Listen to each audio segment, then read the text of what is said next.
Querido amigo, hoje concluímos os nossos estudos no capítulo 15 dessa primeira carta de Paulo aos Coríntios. Lembrando que daqui a 2 programas iniciaremos os estudos nos livros de Esdras e Neemias. Muito bem. Além desses versos, baseando-nos ainda em todo o capítulo 15, Paulo nos mostra quais são as implicações de crermos na ressurreição de Jesus Cristo para as nossas vidas. A partir do versículo 29, Paulo nos dá várias recomendações que, na verdade, são implicações básicas para as nossas vidas.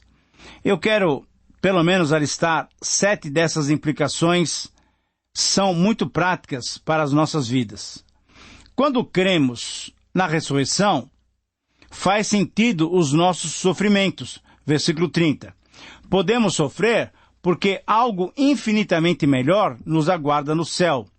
Nossa leve e momentânea tribulação não pode ser comparada com aquilo que nós receberemos. Uma segunda verdade é que quando cremos na ressurreição, faz sentido até enfrentar a morte, conforme o versículo 31. Com a garantia de que nada nos afasta do amor de Deus que está em Cristo Jesus, nosso Senhor, podemos até enfrentar a morte, conforme diz Paulo aos Romanos, capítulo 8, 31 a 39. Com a garantia de que nada nos afasta do amor de Deus, somos mais do que vencedores por meio daquele que nos amou.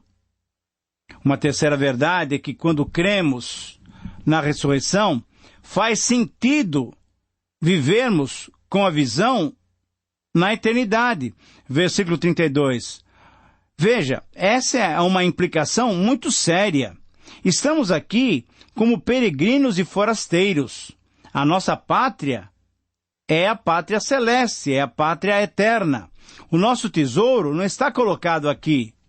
O nosso tesouro é colocado muito além. O nosso pensamento se ocupa com as coisas lá do alto e não com as que são aqui da terra. Com toda a responsabilidade para com os nossos dias, nós devemos viver, mas devemos antever a glória futura. Essa é uma implicação importantíssima.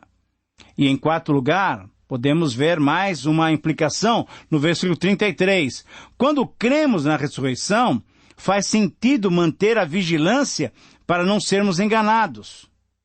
A vida cristã requer vigilância. Somos exortados a sermos sóbrios e vigilantes. A vigilância evita cairmos em tentações. Quando cremos numa vida eterna, numa vida futura, na presença de Deus, procuramos com todos os esforços viver de uma maneira digna aqui nessa vida, conforme diz Paulo em Efésios 4:1. Uma quinta implicação é que quando cremos na ressurreição, faz sentido discernirmos as nossas companhias e as nossas conversações. Veja, essa é uma afirmação também do versículo 33. Quando cremos na vida pós-morte, quando cremos na ressurreição, somos exortados a nos encorajarmos mutuamente ao amor e à prática das boas obras, conforme lemos lá em Hebreus 10, 24 a 25. As nossas companhias demonstram algo sobre a nossa vida cristã. Não podemos nos isolar do mundo, mas não devemos nos misturar com o mundo. Uma sexta implicação é que quando cremos na ressurreição, faz sentido, tem lógica, vivermos uma vida sóbria, não permitindo o pecado nos dominar. Versículo 34. Nós já morremos para o pecado. Ele já não tem domínio sobre nós. As coisas velhas já passaram. Tudo se fez novo.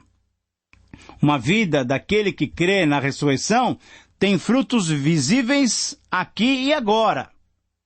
As implicações são visíveis no nosso dia a dia. E uma sétima implicação é que quando cremos na ressurreição, faz sentido, tem todo sentido, vivermos uma vida digna ao invés de vivermos de uma maneira vergonhosa que não traz a glória para Deus. Você deve se lembrar de 1 Coríntios 10, 31. Esse é o grande alvo, fazer tudo para a glória de Deus. Veja o versículo 34. É João quem define, de modo prático, as implicações de crermos na ressurreição. João diz assim: vede que grande amor nos tem concedido o Pai, a ponto de sermos chamados filhos de Deus, e de fato somos filhos de Deus. Mas, amados, ainda não se manifestou o que haveremos de ser. Sabemos que quando Ele se manifestar, seremos semelhantes a Ele. E assim mesmo se purifica todo aquele que tem nele essa esperança, assim como ele é puro. Ora, por isso é que podemos afirmar que, se cremos na ressurreição, ao invés de termos vidas vergonhosas, nós vamos viver de tal maneira que a nossa vida glorifique o nosso Deus. Mas valeria a pena lermos o texto dos versículos 35 a 58 para contemplarmos essas verdades que vão surgir no texto e assim concluirmos o estudo do capítulo 15. Eu quero ler com você os versículos 35 até 58. Mas alguém perguntará: como é que os mortos são ressuscitados? Que tipo de corpo eles vão ter? Quando você semeia uma semente na terra, ela só brota se morrer. E o que foi semeado é apenas uma semente, talvez um grão de trigo ou uma semente qualquer, e não o corpo já formado da planta que vai crescer. Deus dá a essa semente o corpo que Ele quer e dá a cada semente um corpo próprio. E a carne dos seres vivos não é toda do mesmo tipo. Os seres humanos têm um tipo de carne, os animais outro, os pássaros outro, e os peixes ainda outro tipo de carne. Há também corpos no céu e corpos na terra. Existe um tipo de beleza que pertence aos corpos celestes e há um outro tipo de beleza que pertence aos corpos terrestres. Versículo 41. O sol tem o seu próprio brilho, a lua um outro brilho. E as estrelas, elas têm um brilho diferente. E mesmo as estrelas têm diferentes tipos de brilho entre si. 42. Pois será assim quando os mortos ressuscitarem. Quando o corpo é sepultado, é um corpo mortal. Mas quando ele for ressuscitado, ele será imortal. Quando ele é sepultado, ele é feio e fraco. Mas quando ele for ressuscitado, será bonito e forte. Versículo 44. Quando é sepultado, é um corpo material. Mas quando ele for ressuscitado, será um corpo espiritual. Ora, é claro que se existe um corpo material, então deve haver também um corpo espiritual. 45. Porque as Escrituras Sagradas dizem: Adão, o primeiro homem, foi criado como um ser vivo. Mas o último Adão, isto é, Jesus Cristo, é o Espírito que dá vida. Não é o espiritual que vem primeiro, mas sim o material. Depois é que vem o espiritual. O primeiro homem foi feito pó da terra. O segundo veio do céu. Os que pertencem à terra são como aquele que foi feito do pó da terra. Os que pertencem ao céu são como aquele que veio do céu. Versículo 49. Assim como somos parecidos com o homem feito do pó da terra, assim também seremos parecidos com o homem que veio do céu, isso é, Jesus Cristo. Meus irmãos, o que eu quero dizer é isso. O que é feito de carne e de sangue não pode ter parte no reino de Deus. O que é mortal não pode ter imortalidade. Escutem bem esse segredo. Nem todos vamos morrer, mas todos nós vamos ser transformados num instante. Num abrir e fechar de olhos, quando tocar a última trombeta. Ela tocará, os mortos serão ressuscitados como seres imortais, e todos nós seremos transformados. Versículo 53. Pois esse corpo mortal precisa se vestir daquilo que é imortal. Esse corpo que vai morrer precisa se vestir com o que não pode morrer. Assim, quando esse corpo mortal se vestir do que é imortal, quando esse corpo que morre se vestir com o que não pode morrer, então acontecerá o que as Escrituras Sagradas dizem. A morte está destruída. A vitória é completa. Versículo 55. Onde está, ó morte, a tua vitória? Onde está, ó morte, o teu poder de ferir? O que dá poder à morte de ferir a cada um de nós é o pecado. E o que dá ao pecado o poder de ferir é a lei. Mas, graças a Deus, que nos dá vitória por meio do nosso Senhor Jesus Cristo. Portanto, meus queridos irmãos, continuem fortes e firmes, continuem ocupados no trabalho do Senhor, pois vocês sabem que todo o seu esforço nesse trabalho sempre traz proveito. E na nossa versão mais comum, na revista e atualizada, o versículo 58 nos diz as seguintes palavras: Portanto, meus amados irmãos, sede firmes, inabaláveis e sempre abundantes na obra do Senhor, sabendo que no Senhor o vosso trabalho não é vão. Muito bem. Depois da leitura desse texto, vale a pena então sugerirmos um título para todo esse final de capítulo 15. Os cristãos na segunda vinda de Cristo. O título para esse momento de reflexão, do versículo 35 a 58, é o seguinte: os cristãos na segunda vinda de Cristo. Paulo conclui com esse texto, então, os seus ensinamentos escatológicos dessa carta. Ele está respondendo a duas perguntas. Que tipo de corpo terão os cristãos após a ressurreição? E isso ele faz do versículo 35 até o versículo 49. E a outra pergunta é a seguinte: que tipo de corpo terão os cristãos vivos na volta de Jesus Cristo? E isso ele responde nos versículos 50 a 58. Em resumo, esse texto pode nos dar um seguinte princípio para a nossa vida cristã. O princípio desafiador, então, a afirmação teológica, pode ser expresso através da seguinte frase: todo cristão deve ter como base da sua esperança e do seu serviço cristão a segunda vinda do nosso Senhor Jesus Cristo. Eu repito, anote aí, se você puder. Essa é a afirmação teológica referente aos versículos 35 a 58 do capítulo 15 da primeira carta de Paulo aos Coríntios. Todo cristão deve ter como base da sua esperança e do seu serviço cristão a segunda vinda do nosso Senhor Jesus Cristo. E nessa segunda parte, então, do capítulo 15, encontramos duas verdades sobre a segunda vinda do Senhor Jesus Cristo em relação aos cristãos. A primeira verdade se refere aos cristãos que já morreram antes da segunda vinda do Senhor Jesus Cristo. E essa resposta Paulo vai dar nos versículos 35 a 49. Mas ele responde a qual pergunta mesmo? Você se lembra? Ele está respondendo a seguinte pergunta: que tipo de corpo terão os cristãos que já morreram após a ressurreição?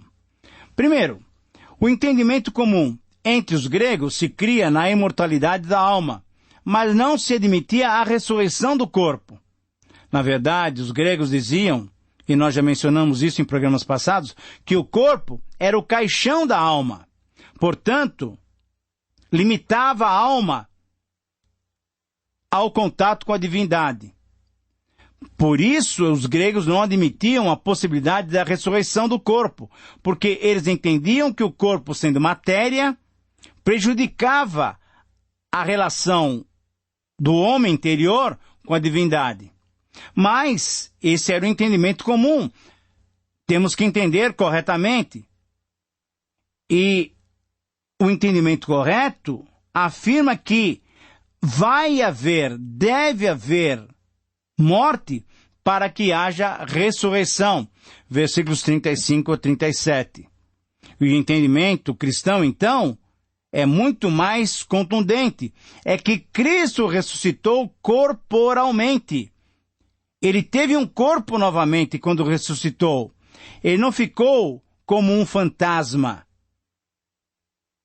Ele comeu Ele tocou nos discípulos. Ele pediu para Tomé tocar na sua mão. Cristo ressuscitou corporalmente. E nós cristãos também receberemos corpos apropriados.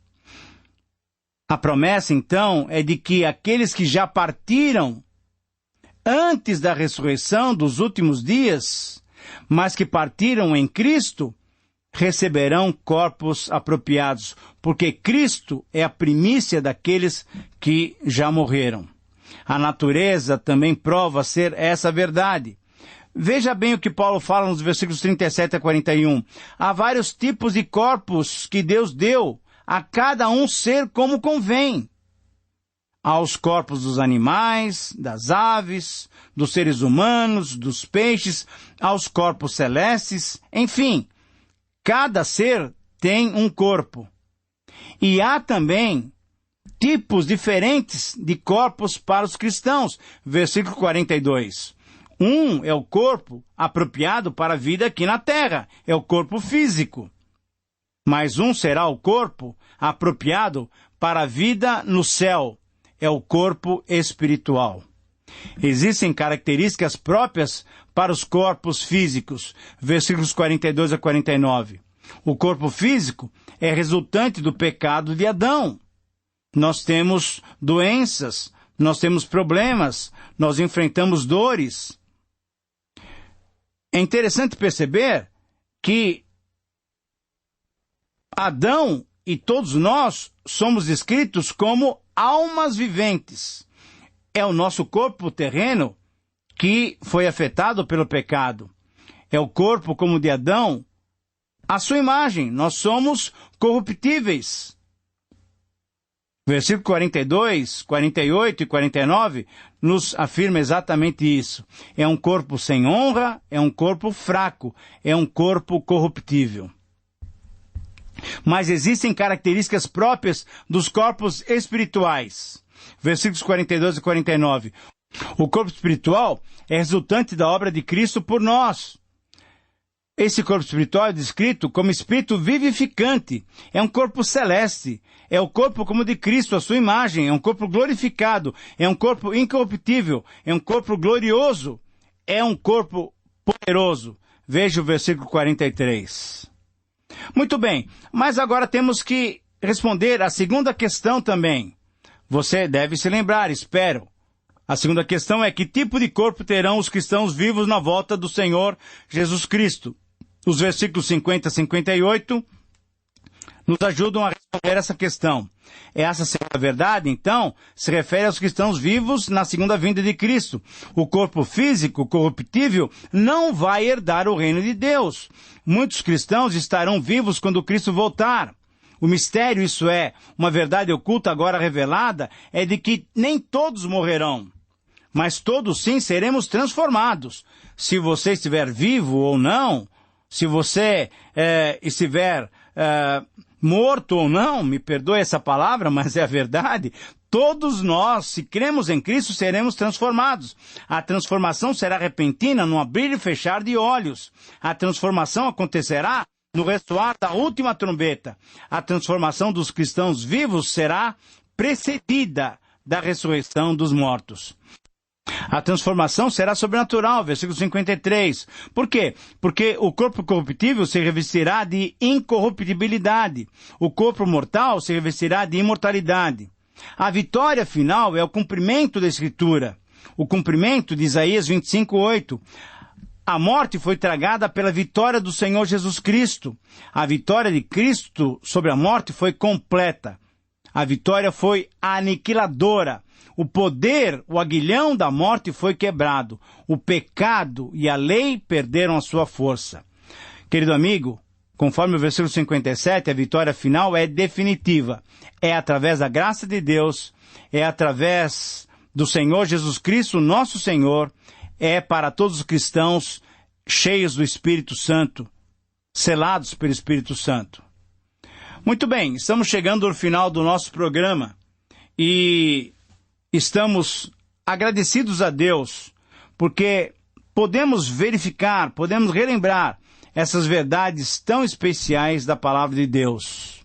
O versículo 58 nos dá uma palavra realmente muito especial, uma palavra final.